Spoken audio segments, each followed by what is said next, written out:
सभी लोगों का मैं अपने चैनल में स्वागत करती हूँ। शिवरात्रि का व्रत बिना कथा के अधूरा माना जाता है, तो मैं इस वीडियो में कथा सुनाऊंगी शिवरात्रि की, जो कि शिव पुराण से ली गई है, कोटि रुद्र संहिता से। ऋषियों ने पूछा, सूत जी, पूर्व काल में किसने इस उत्तम शिवरात्रि व्रत का पालन किया था और अनजान में भी इस व्रत का पालन करके किसने कौन सा फल प्राप्त किया था। सूत जी ने कहा, ऋषियों, तुम सब लोग सुनो, मैं इस विषय में एक निषाद का प्राचीन इतिहास सुनाता हूँ। जो सब पापों का नाश करने वाला। पहले की बात है, किसी वन में एक भील रहता था जिसका नाम था गुरुद्रुह। उसका कुटुंब बड़ा था। वह बलवान, क्रूर स्वभाव का होने के साथ ही क्रूरतापूर्ण कार्य करता रहता था। प्रतिदिन वन में जाकर मृगों को मारता, वहीं रहकर नाना प्रकार की चोरियां करता था। उसने बचपन में ही कभी कोई शुभ कर्म नहीं किया था। इस प्रकार वन में रहते हुए दुरात्मा भील का बहुत समय बीत गया। तदंतर एक दिन बड़ी सुंदर एवं शुभ कारक शिवरात्रि आई, किंतु वह दुरात्मा घने जंगल में निवास करने वाला था, इसलिए इस व्रत को नहीं जानता था। उसी दिन भील के माता पिता और पत्नी ने भूख से पीड़ित होकर उसने याचना की, वनेचर, हमें खाने को दो। उनके इस प्रकार याचना करने पर वह तुरंत धनुष लेकर चल दिया और मृगों के शिकार के लिए सारे वन में घूमने लगा। दैव योग से उसे उस दिन कुछ भी नहीं मिला और सूर्यास्त हो गया। उससे उसको बहुत दुख हुआ। सोचने लगा, अब मैं क्या करूं, कहाँ जाऊं, आज तो कुछ नहीं मिला। घर में जो बच्चे हैं उनका तथा माता पिता का क्या होगा, मेरी जो पत्नी उसकी क्या दशा होगी, अतः मुझे कुछ लेकर ही घर जाना चाहिए था। नहीं, ऐसा सोचकर वह व्याकुल एक जलाशय के समीप पहुंचा। वहां पानी में उतरने का घाट था। वहां जाकर खड़ा हो गया। वह मन ही मन विचार करता था, यहाँ कोई न कोई जीव पानी पीने के लिए अवश्य है। उसी को मारकर मैं उसको लेकर प्रसन्नतापूर्वक घर को चला जाऊंगा। ऐसा निश्चय करके व्याग एक बेल के पेड़ पर चढ़ गया और वहीं जल साथ लेकर बैठ गया। उसके मन में केवल यही चिंता थी, कब कोई जीव आएगा, कब मैं उसको मारूंगा। इसी प्रतीक्षा में भूख प्यास से पीड़ित हुआ बैठा रहा। उस रात के पहले पहर में एक प्यासी हिरणी आई, जो चकित होकर जोर जोर से चौकड़ी भर रही थी। ब्राह्मणों उसी मृगी को देखकर व्याध को बहुत खुशी हुई। उसने तुरंत ही उसके वध के लिए धनुष पर एक बाण का संधान किया। ऐसा करते हुए उसके हाथ के धक्के से थोड़ा सा जल और बिलपत्र नीचे गिर पड़े। उस पेड़ के नीचे शिवलिंग था। उस उक्त जल और बिलपत्र से शिव की प्रथम पैर की पूजा संपन्न हो गई। पूजा के महात्म्य से उस व्याध का बहुत सा पातक तत्काल नष्ट हो गया। वहां होने वाली खड़खड़ाहट की आवाज को सुनकर हरिणी ने भय से ऊपर की ओर देखा और व्याध को देखते ही वह व्याकुल हो गई। बोली कि मृगी ने कहा, व्याध, तुम क्या करना चाहते हो, मेरे सामने सच सच बताओ। हरिणी की वह बात सुनकर व्याध ने कहा, आज मेरे कुटुंब के लोग भूखे हैं, मैं तुमको मारकर उनकी भूख मिटाऊंगा, उन्हें तृप्त करूंगा। व्याध का दारुण वचन सुनकर तथा जिसे रोकना कठिन था, दुष्ट भील को बाढ़ ताने देख मृगी सोचने लगी, अब मैं क्या करूं, कहाँ जाऊं, इसका कोई उपाय रचती हूँ। ऐसा विचार को उसने वहां इस प्रकार कहा। मृगी बोली, भील, मेरे मान से तुमको सुख होगा।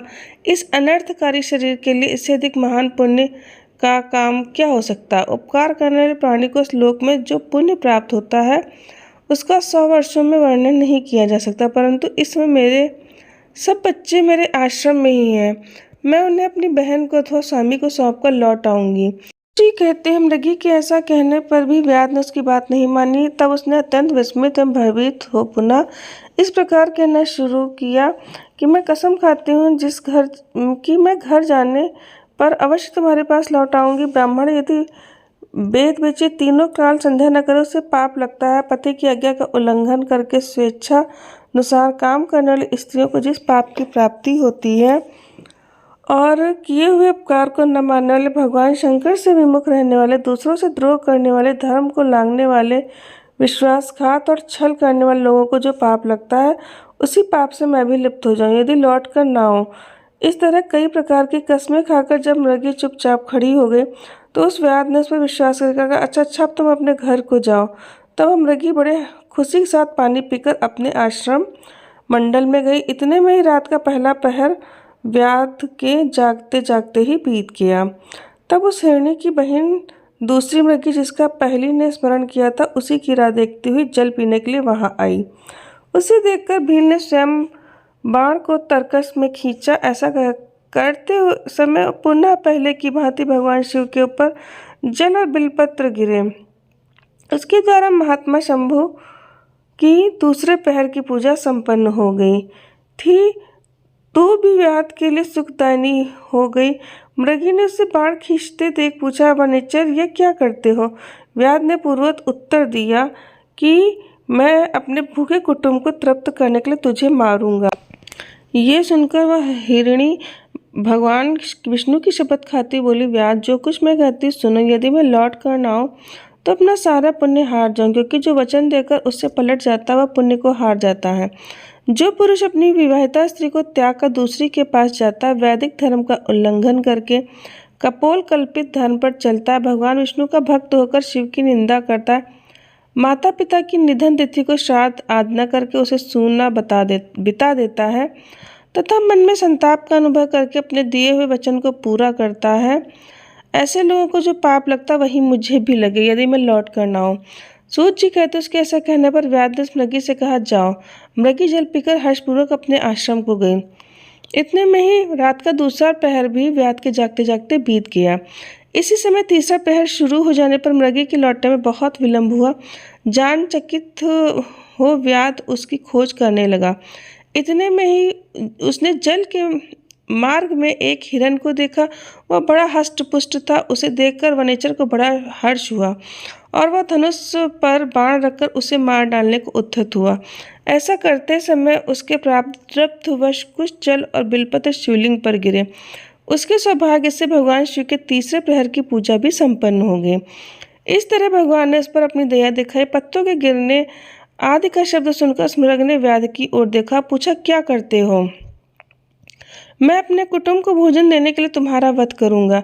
व्याध की बात सुनकर हरिण के मन में बड़ा हर्ष हुआ। बोला, तुरंत ही व्याध से इस प्रकार बोला, हरिण मैं धन्य हूँ, मेरा हष्ट-पुष्ट होना सफल हो गया, क्योंकि मेरे शरीर से आप लोगों की तृप्ति होगी। जिसका शरीर परोपकार में काम नहीं आता उसका सब कुछ व्यर्थ चला गया। लेकिन मुझे एक बार जाने दो, मैं अपने बालकों को उनकी माता के हाथ में सौंप कर यहाँ लौट आऊंगा। उसके ऐसा कहने पर व्याध मन ही मन बड़ा आश्चर्यचकित हुआ। उसका हृदय कुछ शुद्ध हो गया था और उसके सारे पाप पुण्य नष्ट हो चुके थे। उसने इस प्रकार कहा। व्याध बोला, जो जो यहाँ आए वे सब तुम्हारी तरह बातें बनाकर चले गए, परंतु मैं वंचक अभी तक यहाँ से नहीं लौटे हैं। मृग, तुम भी इस समय संकट में हो, इसलिए झूठ बोलकर चले जाओगे और फिर आज मेरा जीवन निर्वाह कैसे होगा? मृग बोला, व्याध मैं जो कुछ कहता हूँ उसे सुनो। मुझमें सत्य नहीं है। सारा चराचर ब्रह्मांड सत्य से ही टिका हुआ है। जिसकी वाणी झूठी होती है उसका पुण्य उसी क्षण नष्ट हो जाता है। हे भील, तुम मेरी सच्ची प्रतिज्ञा सुनो। संध्या काल में मैथुन तथा शिवरात्रि के दिन भोजन करने से जो पाप लगता है, झूठी गवाही देने से, दूसरों का धन हड़प लेने से, संध्या न करने से ब्राह्मणों को जो पाप होता है वही पाप मुझे लगे। और यदि मैं लौट कर ना आऊं, जिसके मुख से कभी शिव का नाम नहीं निकलता, जो सामर्थ्य रहते हुए भी दूसरों का उपकार नहीं करता है और पर्व के दिन श्रीफल तोड़ता है, अभक्ष्य भक्षण करता तथा शिव की पूजा किए बिना भस्म लगाए भोजन कर लेता है, इन सब का पाप मुझे लगे अगर जो मैं लौट कर ना आऊं। तो उसकी बात सुनकर व्याध कहते हैं, जाओ जल्दी लौटना है। व्याध के ऐसा कहने पर मृग पानी पीकर चला गया। वे सब अपने आश्रम पर मिले। तीनों ने प्रतिज्ञाबद्ध हो चुके थे। आपस में एक दूसरे के वृत्तांत को भली बात सुनकर सत्य के पास से बंधे हुए उन सबने निश्चय किया कि वह अवश्य जाना चाहिए। इस निश्चय के बाद वहां बालकों को आश्वासन देकर वे सब जाने के लिए उत्सुक हो गए। उस समय जेठी मृगी ने वहां अपने स्वामी से कहा, स्वामी, आपके बिना यहाँ बालक कैसे रहेंगे? प्रभु, मैंने ही वहां पहले जाकर प्रतिज्ञा की, इसलिए केवल मुझको जाना चाहिए। आप दोनों यहीं रहें। उसकी यह बात सुनकर छोटी मृगी बोली, बहन, मैं तुम्हारी सेविका हूँ, इसलिए आज मैं ही व्याध के पास जाऊंगी, तुम यहीं रहो। यह सुनकर मृग बोला, मैं ही वहां जाता हूँ, तुम दोनों यहाँ रहो, क्योंकि शिशुओं की रक्षा माता से होती है। स्वामी की बात सुनकर उन दोनों मृगियों ने धर्म की दृष्टि से उसे स्वीकार नहीं किया। वे दोनों अपने पति से प्रेम पूर्वक बोली, प्रभु, पति के बिना जीवन को धिक्कार है। तब उन सबने अपने बच्चों को सांत्वना देकर उन्हें पड़ोसियों के हाथ में सौंप दिया। स्वयं जल्दी ही उस स्थान को लोग प्रस्थान किए जहाँ वह व्याध शिरोमणि उनकी प्रतीक्षा में बैठा था। उन्हें जाते देख उनके सब बच्चे पीछे पीछे चले गए। उन्होंने निश्चय कर लिया था कि इन माता पिता की जो गति होगी वही हमारी भी होगी। उन सबके साथ आया देख व्याध को बड़ा आश्चर्य हुआ। और खुशी भी हुई। उसने धनुष पर बाण रखा। उस समय पुनः जलवर्ष बिल्वपत्र शिव के ऊपर गिरे। उसे शिव की चौथे पैर की पूजा भी संपन्न हो गई। उस समय व्याध का सारा पाप तत्काल भस्म हो गया। इतने में दोनों मृग बोल उठे, व्याध शिरोमणे, शीघ्र कृपा करके हमारे शरीर को सार्थक करो। उनकी बात सुनकर व्याध को बड़ा विस्मय हुआ। शिव पूजा के प्रभाव से उसको दुर्लभ ज्ञान प्राप्त हो गया। उसने सोचा, ये मृग ज्ञानहीन पशु होने पर भी धन्य है, सर्वथा आदरणीय है, क्योंकि अपने शरीर से परोपकार में लगे हैं। मैंने इस समय मनुष्य जन्म पाकर भी किस पुरुषार्थ का साधन किया, दूसरों को पीड़ा देकर अपने शरीर को पाला पोसा है, प्रतिदिन अनेक प्रकार के पाप किए और अपने कुटुंब का पालन किया। ऐसे पाप करके मेरी क्या गति होगी। मैंने जन्म से लेकर अब तक जो पाप किया उसका इस समय मुझे याद हो रहा है, मेरा जीवन धिक्कार है। तो उस समय उसने अपने आप को ज्ञान से संपन्न होने के कारण व्याध ने अपने बाण को रोक लिया और कहा, श्रेष्ठ मृगो, तुम जाओ, तुम्हारा जीवन धन्य। व्याध के ऐसा कहने पर भगवान शंकर तत्काल प्रसन्न हो गए।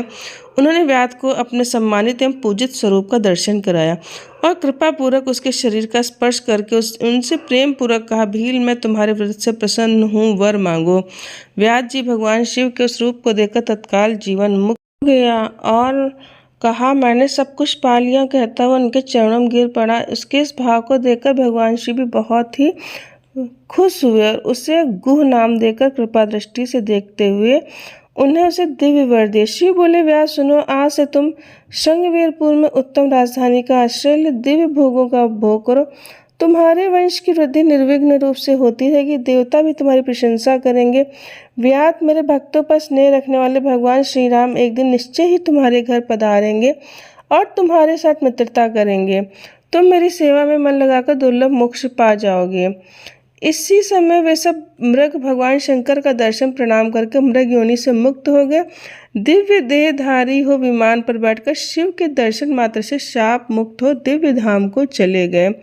तब से अर्बुद पर्वत पर भगवान शिव व्याधेश्वर के नाम से प्रसिद्ध हुए और दर्शन पूजन करने पर तत्काल भोग और मोक्ष प्रदान करने वाले हैं। महर्षियों व व्याध भी दिन से दिव्य भोगों का उपभोग करता हुआ अपनी राजधानी में रहने लगा। उसने भगवान श्री राम की कृपा पाकर शिव का सायुज्य प्राप्त कर लिया। अनजाने में ही इस व्रत का अनुष्ठान करने से उसको सायुज्य मोक्ष मिल गया। फिर जो भक्ति भाव से संपन्न होकर इस व्रत को करते हैं वे शिव का शुभ सायुज्य प्राप्त कर लें, इसके लिए तो कहना ही क्या है। तो शिवरात्रि व्रत को सबसे उत्तम बताया गया है। इस श्लोक में नाना प्रकार के व्रत, विविध तीर्थ, भांत भांत के विचित्र दान, अनेक प्रकार के यज्ञ, तरह तरह के तप तथा बहुत से जप हैं। सब शिवरात्रि व्रत की समानता नहीं कर सकते। कि आप लोगों ने सुना कि शिवरात्रि व्रत कथा में उस व्याध के द्वारा अनजाने में 4 पहर की पूजा होगी। तो इस शिवरात्रि में जो होता है 4 पहर की पूजा का महत्व होता है। दूध से, दही से, घी से, शहद से 4 पहर रात में अभिषेक करना चाहिए, बेलपत्र चढ़ाना चाहिए। इतना ही काफ़ी होता है। तो उम्मीद करती हूँ कि आप लोगों को वीडियो पसंद आई होगी। नमः शिवाय, हर हर महादेव।